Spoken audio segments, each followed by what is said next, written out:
Welcome back to RuleVacantLand.com. This is Luke Smith, and I've got another property for you. This one is in San Luis Obispo County, California. It's just south of Atascadero, California. And my wife and I, we toured this area this fall, not a couple months ago, and we went to some wineries. We stayed in an alpaca farm. We rented a place that got alpacas running around, and we went over to the beaches. We went to Hearst Castle. I thought was really fun. And we just toured the area, and we drove by this property, and Ben Dow, who has this property, was working on the title of the property. I'm like, oh, we got to look at this property. He's buying this property. It's a really good looking property. It's 5 acres, and it's in the golden kind of rolling hills with oak trees dotting the hillside. And this could be a cool place to have horses. I was trying to sell it to my wife.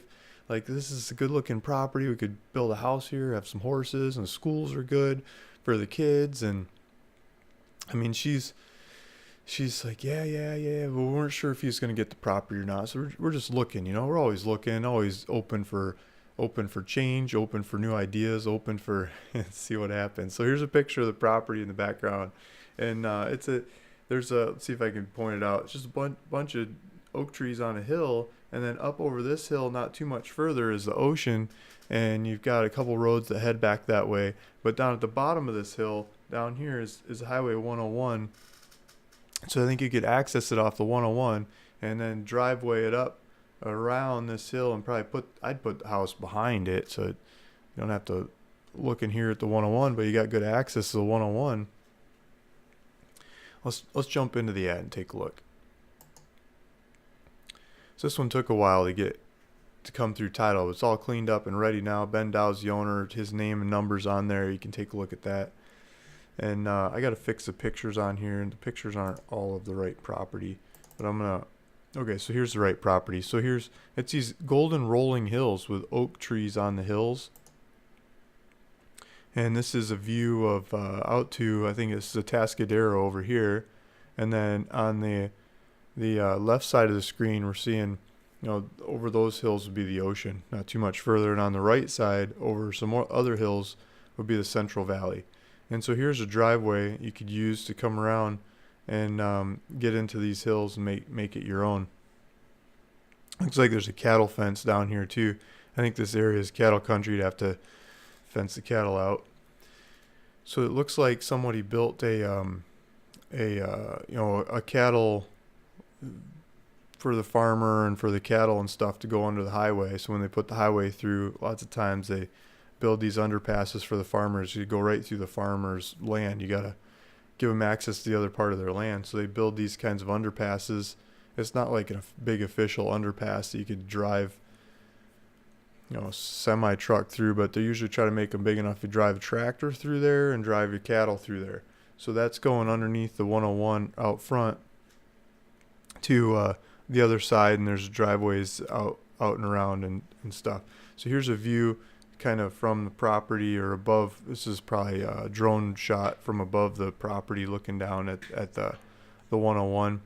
And there's a little road here that goes down to the 101. There's a little U-turn cross thing in the 101, so the traffic's not too bad. You could probably whip across there, zing through the middle, and then head north up to Atascadero. You don't have to go do a U-turn way down south somewhere. The traffic's going like rush hour. You might have to go do a U-turn. So here's a shot from probably over the road looking back. And here's a shot of the hills, these oak trees, just solid oak trees. See how they're all clipped up around the bottom. Like here's a iconic one because the cattle chew on them, right? They trim off the lower parts and they use them as scratching posts and stuff. So this is cattle country, and you can see the trails gouge into the hill, cattle walking back and forth over the years. And not sure what that is. Maybe there might be a little building back in there somewhere.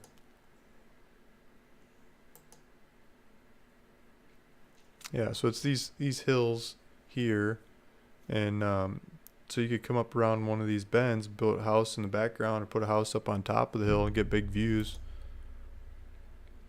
A hill like this, build a house in the trees and have views out over the area. And the ranch we stayed at when we were staying in the area had pecans, and he was saying how he had the pecans spaced. They weren't really close to each other, but they're kind of spaced out, and they were natural. Like, he never waters them, and he's on a hill like this, and he doesn't have to water the pecans. And pecans were one of the perfect crops for the area. It sounds like olives might be a good crop too, but I think it just takes longer to get them started, and pecans were faster. So we got into pecans and started selling pecans. And other people are doing grapes. So as you get it set up for grapes, the land seems to sell for a heck of a lot more. So if you could set this up for grapes, you could probably flip it for a bunch more. If you figure out the right kind of grape for that area, for that particular slope and angle and soil and everything. Across the street, they've got a round pen, and it just looks like horses. There's horses all over the area. There's some horse facilities. And this is of the wrong property. I'm going to take these off of there.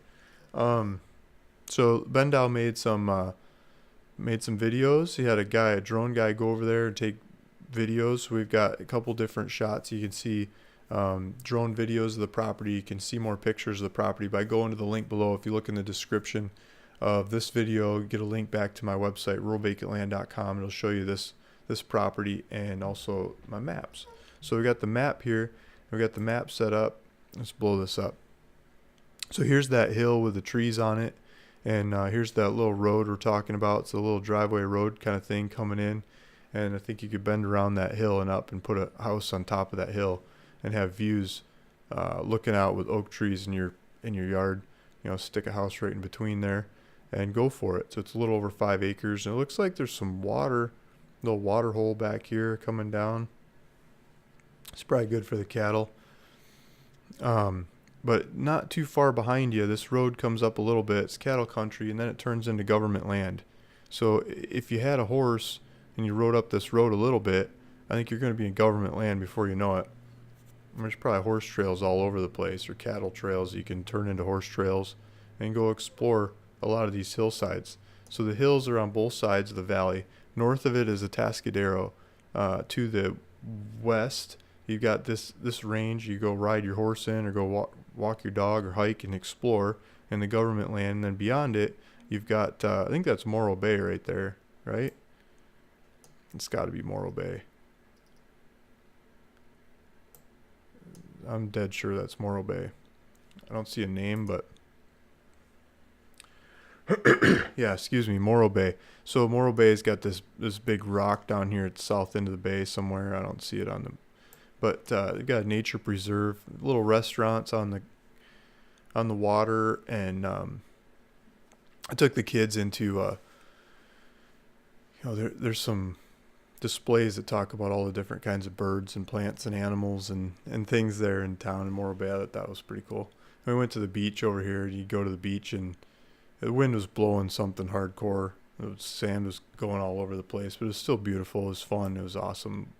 And we went up the coast and went to Hearst Castle, and just looking at all the little towns along here. I've driven by them in the past, but I never really spent much time there, stopping and going to the cafes and things. But that was a nice trip. And so just north of Atascadero, you've got a little town called Templeton. The really high school ratings. That town's blowing up fast. Lots of people moving in there with kids. And then Paso Robles is a little bit older money of the area. And the whole area is just,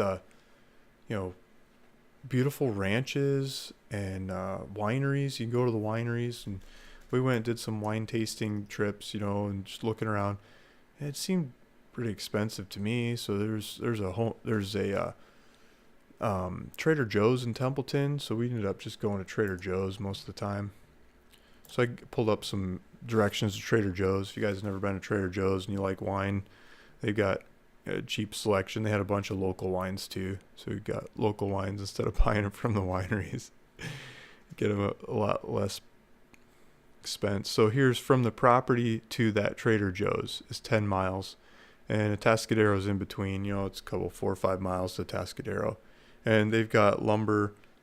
They've got big box stores, supplies, tires, car parts, whatever you're looking for. Between Atascadero, Templeton's a smaller town, and Paso Robles up to the north, you got a bunch to choose from.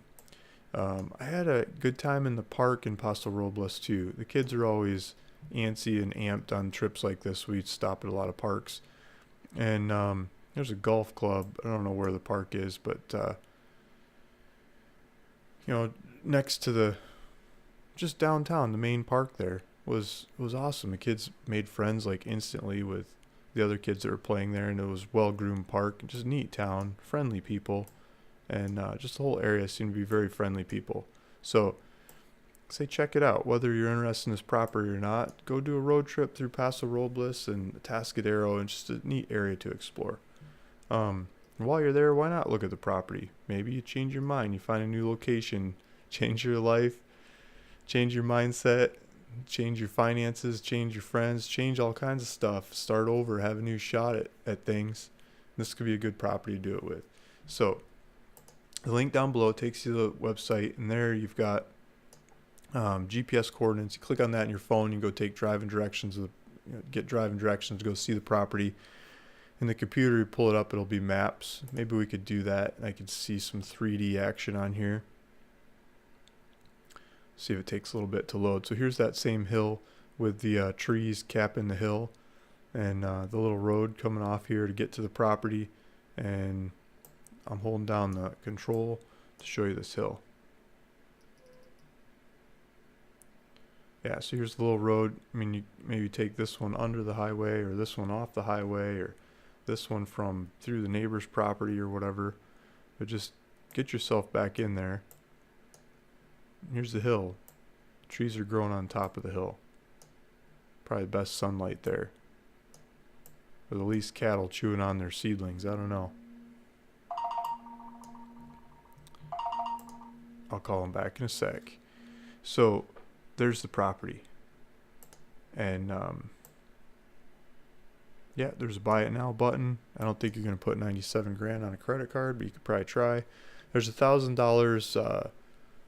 You put $1,000 down to reserve the property, and then I'll take it from there and start doing paperwork. You could do it through a title shop, or just talk to them and figure it out. I'm sure you guys can figure it out if you want to go for it. So there's the property. They're asking like $80 a year in tax. That's pretty low. Wow, that's cool. Okay, so thank you. Thanks for listening. Thanks for watching. It's Luke Smith, ruralvacantland.com, bringing you 5 acres in Atascadero, California. Cheapest one in the area when I was looking. There's cheaper ones on the way eastern side of the county that are more desert. This is totally different climate than those, and a lot closer to supplies in town and people and things. So I think this is the cheapest one for this area. Thanks. Talk to you later.